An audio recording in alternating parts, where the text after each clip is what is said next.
This is the eighth talk in the series, and it's entitled Understanding Dukkha. And this talk was published elsewhere under the title Giving Up Good and Evil. And it was first published in Everything is Teaching Us. Again, this was translated by Paul Breiter, the ex-Varapanyo Bhikkhu. It sticks on the skin and goes into the flesh. From the flesh it gets into the bones. It's like an insect on a tree that eats through the bark, into the wood, and then into the core, until finally the tree dies. We've grown up like that. It gets buried deep inside. Our parents taught us grasping and attachment, giving meaning to things, believing firmly that we exist as a self-entity, and that things belong to us. From our birth, that's what we're taught. We hear this over and over again, and it penetrates our hearts and it stays there as our habitual feeling. We're taught to get things, to accumulate and hold on to them, to see them as important and ours. This is what our parents know, and this is what they teach us. So it gets into our minds, into our bones.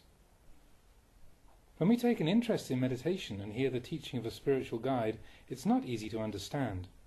It doesn't really grab us. We're taught not to see and do things the old way, but when we hear the teaching, it doesn't penetrate the mind.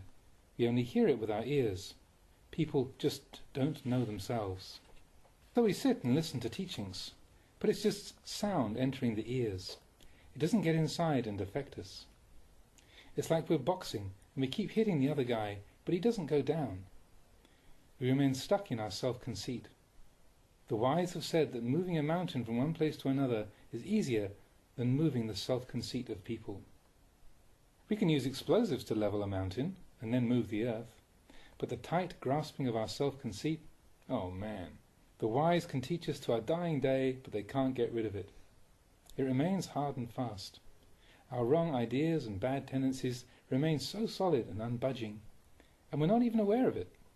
So, the wise have said that removing this self-conceit and turning wrong understanding into right understanding is about the hardest thing to do. For us Putujana, that is a worldling or an unenlightened person, for us Putujana to progress onto being a Kalyana Jana, which is a good person or a virtuous being, is so hard. Putujana means people who are thickly obscured, who are in the dark, who are stuck deep in this darkness and obscuration. The Kalyana Jana has made things lighter. We teach people to lighten, but they don't want to do that because they don't understand the situation, their condition of obscuration. So they keep on wandering in their confused state. If we come across a pile of buffalo dung, we won't think it's ours, and we won't want to pick it up. We will just leave it where it is, because we know what it is. That's what's good in the way of the impure. Evil is the food of bad people. If you teach them about good, they're not interested, but prefer to stay as they are because they don't see the harm in it. Without seeing the harm, there's no way things can be rectified. If you recognize it, then you think, oh, my whole pile of dung doesn't have the value of a small piece of gold. And then you'll want gold instead. You won't want the dung anymore. If you don't recognize this, you remain the owner of a pile of dung. Even if you're offered a diamond or a ruby, you won't be interested. That's the good, quote-unquote, of the impure. Gold, jewels and diamonds are considered something good in the realm of humans. The foul and rotten is good for flies and other insects. If you put perfume on it, they would all flee away. What those with wrong view consider good is like that. That's the good for those with wrong view, for the defiled. It doesn't smell good, but if we tell them it stinks, they'll say it's fragrant. They can't reverse this view very easily. So, it's not easy to teach them. If you gather fresh flowers, the flies won't be interested in them. Even if you tried to pay them, they wouldn't come. But wherever there's a dead animal, wherever there's something rotten, that's where they'll go. You don't need to call them, they just go. Wrong view is like that. It delights in that kind of thing. The stinking and rotten is what smells good to it, bogged down and immersed in that. What's sweet-smelling to a bee is not sweet to a fly. The fly doesn't see anything good or valuable in it and has no craving for it. There is difficulty in practice, but in anything we undertake, we have to pass through difficulty to reach ease. In Dhamma practice we begin with the truth of dukkha, the pervasive unsatisfactoriness of existence. But as soon as we experience this, we lose heart. We don't want to look at it. Dukkha is really the truth, but we want to get around it somehow. It's similar to the way we don't like to look at old people, but prefer to look at those who are young. If we don't want to look at dukkha, we will never understand dukkha, no matter how many births we go through. Dukkha is a noble truth.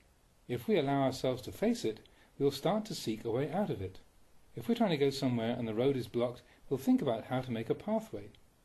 Working at it day after day, we can get through. When we encounter problems, we develop wisdom like this.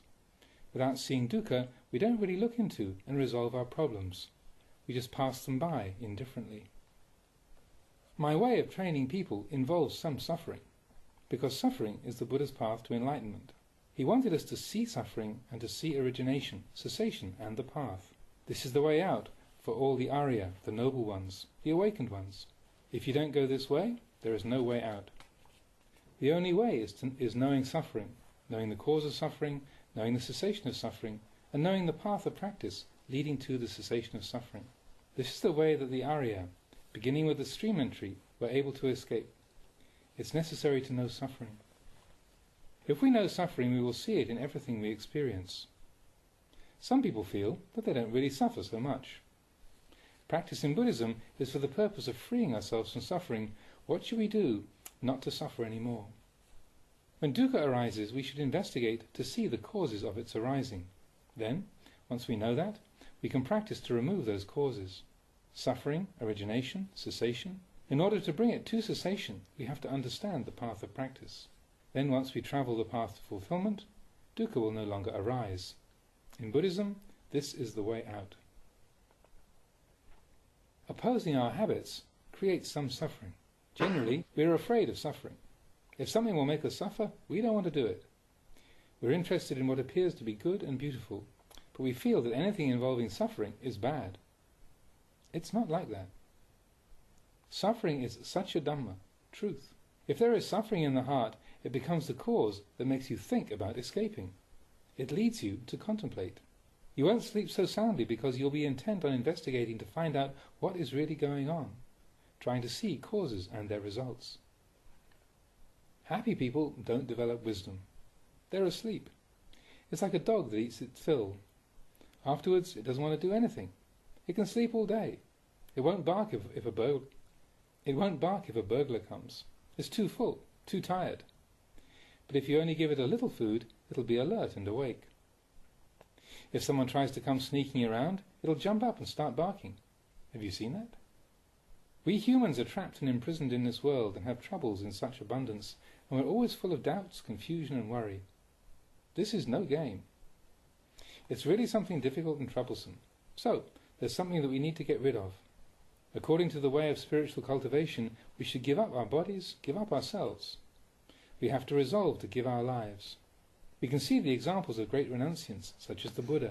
He was a noble of the warrior caste, but he was able to leave it all behind and not turn back.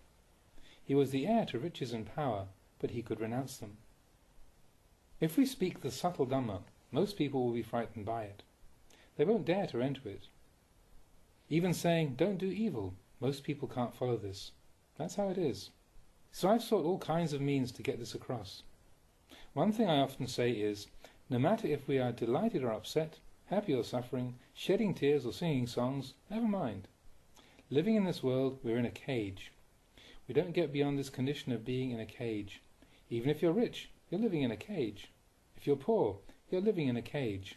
If you sing and dance, you're singing and dancing in a cage.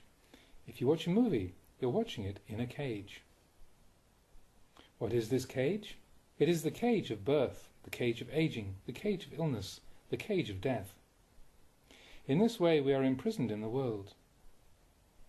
This is mine. That belongs to me. We don't know what we really are or what we're doing. Actually, all we are doing is accumulating suffering for ourselves. It's not something far away that causes our suffering, but we don't look at ourselves.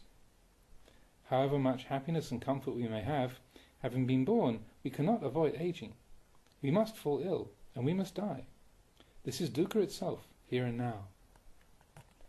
We can always be afflicted with pain or illness. It can happen at any time. It's like we've stolen something. They could come to arrest us at any time because we've done the deed. That's our situation. There is danger and trouble. We exist among harmful things. Birth, aging and illness reign over our lives. We can't go elsewhere and escape them. They can come and catch us at any time. It's always a good opportunity for them. So we have to cede this to them and accept the situation. We have to plead guilty. When the body is born, it doesn't belong to anyone. It's like our meditation hall. After it's built, spiders come and stay in it. Lizards come to stay in it. All sorts of insects and crawling things come to stay in it. Snakes may come and live in it. Anything may come and live in it. It's not only our hall, it's everything's hall. These bodies are the same.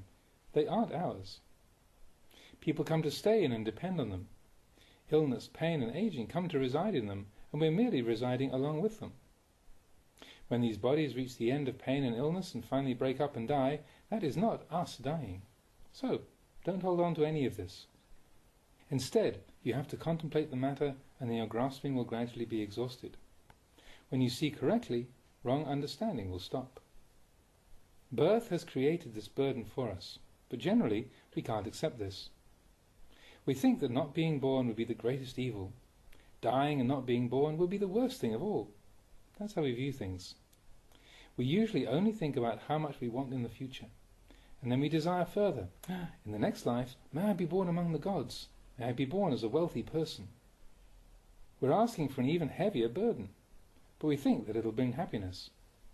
Such thinking is an entirely different way from what the Buddha teaches. That way is heavy.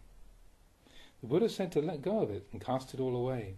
But we think, I can't let go. So we keep carrying it, and it keeps getting heavier.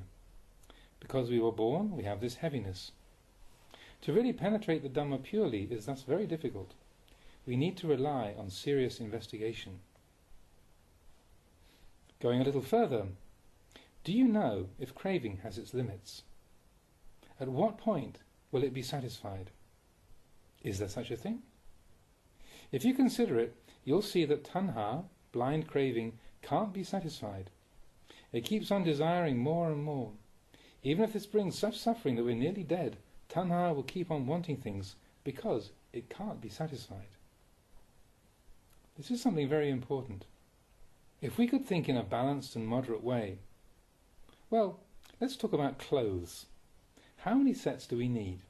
And food. How much do we eat? At the most, for one meal, we might eat 2 plates, and that should be enough for us. If we know moderation, we'll be happy and comfortable. But this is not very common. The Buddha taught, quote, instructions for the rich, unquote. What this teaching points to is being content with what we have. One who is content is a rich person. I think this kind of knowledge is really worth studying. The knowledge taught in the Buddha's way is something worth learning, worth reflecting on. Then the pure Dhamma of practice goes beyond that. It's a lot deeper. Some of you may not be able to understand it. Just take the Buddha's words that there is no more birth for him, that birth and becoming are finished. Hearing this makes you uncomfortable. To state it directly, the Buddha said that we should not be born, because that's suffering. Just this one thing, birth, the Buddha focused on, contemplating it and realizing its gravity. All dukkha comes along with being born. It happens simultaneously with birth. When we come into this world, we get eyes, a nose, a mouth. It all comes along only because of birth. But if we hear about dying and not being born again, we feel it would be utter ruination. We don't want to go there. But the deepest teaching of the Buddha is like this. Why are we suffering now? Because we're born. So we're taught to put an end to birth. This is not just talking about the body being born and the body dying. That much is easy to see. A child can understand it. The breath comes to an end, the body dies, and it just lies there. This is what we usually mean when we talk about death. But a breathing dead person? That's something that we don't know about. A dead person who can walk and talk and smile is something we haven't thought about. We only know about the corpse that's no longer breathing, and that's what we call death. It's the same with birth. When we say someone has been born, we mean that a woman went to the hospital and gave birth. But the moment of the mind taking birth, Have you noticed that? Such as when you get upset over something at home. Sometimes love is born, sometimes aversion is born, being pleased, being displeased, all sorts of states. That is all nothing but birth. We suffer just because of this. When the eyes see something displeasing, dukkha is born. When the ears hear something that you really like, dukkha is also born. There is only suffering. The Buddha summed it all up by saying that there is only a mass of suffering. Suffering is born and suffering ceases. That's all there is. We pounce on and grab at it again and again, pouncing on arising, pouncing on cessation, never really understanding it. When dukkha arises, we call that suffering. When it ceases, we call that happiness. It's all old stuff, arising and ceasing. We're taught to watch body and mind arising and ceasing. There's nothing else outside of this. To sum it up, there's no happiness, there's only dukkha. We recognize suffering as suffering when it arises. Then, when it ceases, we consider that to be happiness. We see it and designate it as such. But it isn't. It's just dukkha ceasing. Dukkha arises and ceases, and we pounce on it and catch hold of it. Happiness appears and we're pleased. Unhappiness appears and we're distraught. It's really all the same, mere arising and ceasing. When there is arising, there's something, and when there's ceasing, it's gone. This is where we doubt. Thus it's taught that dukkha arises and ceases, and outside of that, there is nothing. When you come down to it, there is only suffering, but we don't see clearly. We don't recognize clearly that there is only suffering because when it stops, we see happiness there. We seize on it and get stuck there. We don't really see the truth that everything is just arising and ceasing. The Buddha summed things up by saying that there is only arising and ceasing and nothing outside of that. This is difficult to listen to, but one who truly has a feel for the Dhamma doesn't need to take hold of anything and dwells in ease. That's the truth. The truth is that in this world of ours there is nothing that does anything to anybody. There is nothing to be anxious about. There's nothing worth crying over, nothing to laugh at. Nothing is inherently tragic or delightful, but such experiencing is what's ordinary for people. Our speech can be ordinary. We relate to others according to the ordinary way of seeing things. That's okay, but if we're thinking in the ordinary way, that leads to tears. In truth, if we really know the Dhamma and see it continuously, nothing is anything at all. There's only arising and passing away. There's no real happiness or suffering. The heart is at peace then, when there is no happiness or suffering. When there's happiness and suffering, there's becoming and birth. We usually create one kind of karma, which is the attempt to stop suffering and produce happiness. That's what we want. But what we want is not real peace. It's happiness and suffering. The aim of the Buddha's teaching is to practice to create a type of karma that leads beyond happiness and suffering and that will bring peace. But we aren't able to think like that. We can only think that having happiness will bring us peace. If we have happiness, we think that's good enough. Thus we humans wish for things in abundance. If we get a lot, that's good. Generally, that's how we think. Doing good is supposed to bring good results, and if we get that, we're happy. We think that's all we need to do, and we stop there. But where does good come to conclusion? It doesn't remain. We keep going back and forth, experiencing good and bad, trying day and night to seize on to what we feel is good. The Buddha's teaching is that first we should give up evil and then practice what is good. Second, he said that we should give up evil and give up the good as well, not having attachment to it, because that is also one kind of fuel. Fuel will eventually burst into flame. Good is fuel, bad is fuel. Speaking on this level kills people. People aren't able to follow it. So we have to turn back to the beginning and teach morality. Don't harm each other, be responsible in your work, don't harm or exploit others. The Buddha taught this, but just this much isn't enough to stop. Why do we find ourselves here, in this condition? It's because of birth. As the Buddha said in his first teaching, the discourse on the turning of the wheel of Dhamma, birth is ended, this is my final existence, there is no further birth for the Tathagata. Not many people really come back to this point and contemplate to understand according to the principles of the Buddha's way. But if we have faith in the Buddha's way, it will repay us. If people genuinely rely on the three jewels, then practice is easy. Yuan.